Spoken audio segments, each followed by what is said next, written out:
the things that I can buy with $200 a month. Welcome back to the Cobra Pit. Whether you're a longtime viewer or a newer subscriber like Dr. Ray Watson, I see you. I appreciate every single one of you. You could be anywhere in the world, but you're here with me. Now, Tesla finally released their full self-driving subscription for $199 a month before taxes. Now, I have been waiting for this to be released. I passed on the full self-driving when I bought my Model X because all of the features weren't available at that time. And then when I got my Model 3, full self-driving was $7,000, and I thought about getting it, but the sales rep at Tesla told me, yeah, you know, they're coming out with a subscription model. And I read all about it on Twitter and everywhere, just waiting for it to come out. And I said, you know what? Let's hold off. So they finally released it for $200. I was hoping for $99, and to be fair, if you have enhanced autopilot, which I missed out on and I wish I bought when they offered it for $4,000, but that's what I really wanted. You can subscribe for $99 a month for the full self-driving. And that $200 a month is fair to those people that did front the $10,000, $8,000, or $7,000, however much they did pay. It makes it kind of fair to them. But for me, $200 a month is just too much. It's not worth it for me. The main reason is it's missing driving on city streets. Now, I know it's in a beta form right now. It's not ready to release to the public. And I'm also aware that when they do turn that on, they may raise the subscription price. I don't know. But at $200 a month, let's talk about what they did add. You have Navigate on Autopilot, which will get you from freeway on-ramp to freeway off-ramp, interchanging between different freeways, changing lanes automatically. I mean, that's pretty cool to have. Then there's also Auto Park, and from what I've seen online and what I've read, it's hit and miss. Plus, I'm not too sure that I would like to do that in a crowded parking lot while people are waiting, and it's just something more to monitor. Now, the Smart Summon is available, and this is something that I would really love to have if it worked out more efficiently. Now, you could go online and watch plenty of videos. Some worked out perfectly, but there are a lot of misses out there. Now, I know this feature is probably very complex, very challenging to master, but imagine how great this would be if by the time you come out of your restaurant or your grocery store, the car can pull right up to you safely. I know it's a long way from that. I know you have to watch it and make sure it makes it there, but it seems like more of a hassle than anything else and a little too risky. The next thing is traffic light and stop sign control. That's cool and all, but it's not auto steer on city streets. The next thing is $200. When you start adding it up, in 1 year that's $2,400, right? And then you can continue to do the math. Now, I know it's a better deal to spend $10,000 right now if you plan on keeping your car for a long time, but that adds up pretty quickly, especially for what it offers right now. Now, one of the benefits of the subscription model is you can use it for a month and not subscribe or discontinue when you don't need it. So there's lots of flexibility there.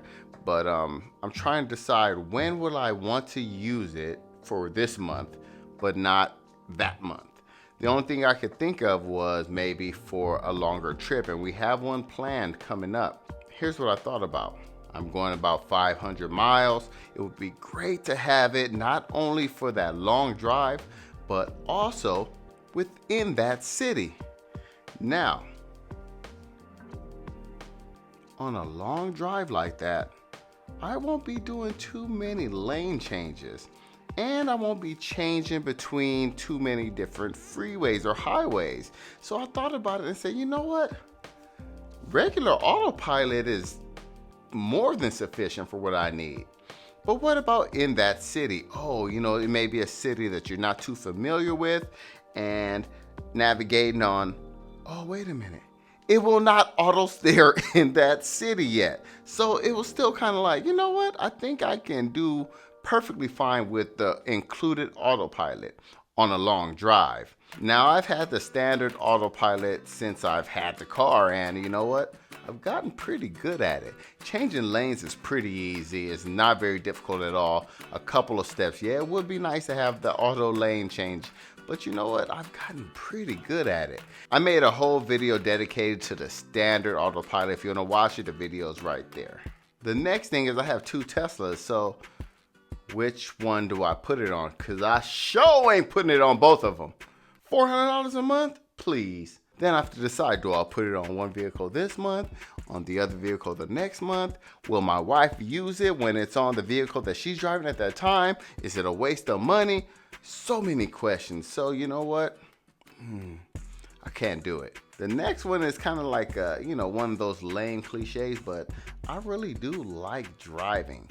Yes, autopilot is great on the highway, but in a city, I like maneuvering, navigating, doing things. I'm not saying take risks, but making maneuvers that only I know how to do, well, until the AI learns how to do it. Little tricks here and there that, I feel pretty comfortable doing. And from the beta videos that I've seen, it kind of seems like they're babysitting their car. I know you always have to pay attention, especially when using autonomous features like autopilot. But in the city, there's so many things that can happen, and I'm not ready for that burden yet. Now, hopefully when they finally do release it, most of the kinks are ironed out. It won't be 100%, right? We know that. So I don't know if it's, worth the extra stress that, comes with just driving within a city with animals and people and cars and stoplights and all these things. I don't know. Maybe I'm just being like how a lot of people feel about the actual free autopilot. My mom still doesn't trust me using it. Now I may change my mind later when it's fully mature and they release the beta to everyone. It was a little, nerve-wracking using autopilot at first, but I'm pretty sure it won't be released until it's ready for public consumption. But if that price goes up to what, $250, $300, forget about it. Forget about it. It's not happening. Maybe once, just to, do it for y'all, Nah, I can't do it. That's too much, man. Now, with my Cybertruck, I do have the full self-driving reserved at $7,000. And I plan on keeping that by the time, and my whole plan going in was by the time the Cybertruck is released, full self-driving will be out and it's ready, right? And hopefully, it seems like it's on track to, that to be possible. And I plan on taking my Cybertruck on longer trips, camping, things like that. So I think it's going to work out a lot better. Remember, everybody has different priorities, preferences, and it may work out perfectly for you. It's just not for me at this time. But I cannot wait to see where it goes. Hey, thanks for watching. Let me know how you feel below. And don't forget, Cobra told ya. All right, y'all. Bring it back.